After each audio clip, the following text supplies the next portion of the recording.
সর্বপ্রথম কিয়ামতের ময়দানে নামাজের হিসাব হবে, অথচ নামাজের ব্যাপারে আমরা এত তুচ্ছ তাচ্ছিল্য, এটারে কোনো গ্রহণযোগ্যই মনে করি না।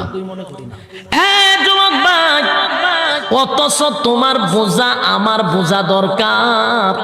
পৃথিবীতে যত ইবাদত আছে, যত আমল আছে, যত বিধিবিধান আছে, সবগুলা আল্লাহ জমিনে পাঠাইছে। বলুন কোথায় পাঠাইছে? নবীর কাছে জমিনে পাঠাইছে। যত ইবাদত আছে সব ইবাদত জমিনে পাঠাইছে। শুধুমাত্র একটা ইবাদত নামাজ জমিনে পাঠায় নাই গো। এই নামাজটা আমার নবীরে সাত আসমান টপকাইয়া, সিদরাতুল মুনতাহা টপকাইয়া, আরশে আজিমে নিয়া বন্ধুরে বন্ধু নামাজ হাদিয়া দিছে। সুবহানাল্লাহ, বাড়ি গিয়া কইবে।